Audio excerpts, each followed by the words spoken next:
Another CD that I had to go replace this week at the record store, The Who, Who's Next. I picked up the 50th anniversary edition. My CD, has scratched. I've been playing it a lot. Then I moved recently and some of them got scratched. Unfortunately, this one was one of them. I had asked for the double disc. They said, yeah, we have it. We'll save it for you. And got there and no go. So I picked up the single CD version. Anybody who doesn't know, this came out of the ashes of Lifehouse from Pete Townsend. This is why the 50th anniversary came out. They were showcasing some of the songs that he had created for that project, which was basically a sci-fi rock opera and a sequel to Tommy. Of course, it didn't work out. He kind of had a nervous breakdown, and as they went forward, they moved in creating Who's Next. And although I would have loved to have this rock opera happen, this, my friends, is one of the best Who albums I've ever heard.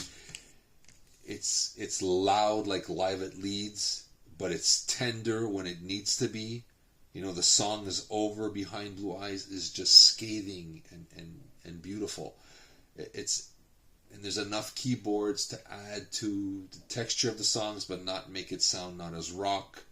It is a perfect balance, in my opinion, and one of the strongest rock albums I have ever heard, and deserves to be in your collection. Again, I can't compare from my other version that's right back there on the top shelf.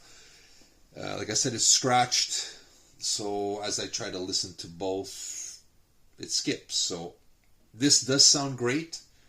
I can't really compare, but it sounds really good. I notice when I put it on, the minute Barbara O'Reilly hits, you go, ooh, you hear it a lot clearer than I can remember from the last reissue. So I'm happy with it. I think you will be too. Unfortunately, I couldn't get the Lifehouse stuff on here, but hopefully next year, when the price goes down, I'll probably maybe pick up the 2 CD set when I feel it's worth a double dip or a triple dip in this case. But Who's Next is one of those essentials of their catalog, and I think if you're a rock fan, it should be in your collection. It's probably one of their strongest albums of their career. Maybe slightly stronger than Tommy, and maybe not as strong as Who'll Sell Out. Somewhere in the middle of those two, slightly over Tommy, slightly. Like I said, when it rocks hard, and when it's tender, it's beautiful. And I think it deserves to be in your collection. But you let me know what you think. What's your favorite Who album? Do you like this album? Do you have this album? Do you have the remastered?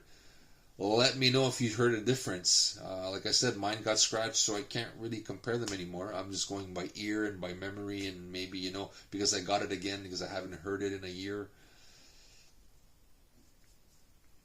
Maybe nostalgia has kicked in, and I'm just so happy that I have a second copy again, that it sounds better than it does. But you let me know. I'd love to hear from you. If you can, hit the like button and subscribe to the channel. It would mean the world to me. This is Steven with my initial take on the 50th anniversary of Who's Next from The Who.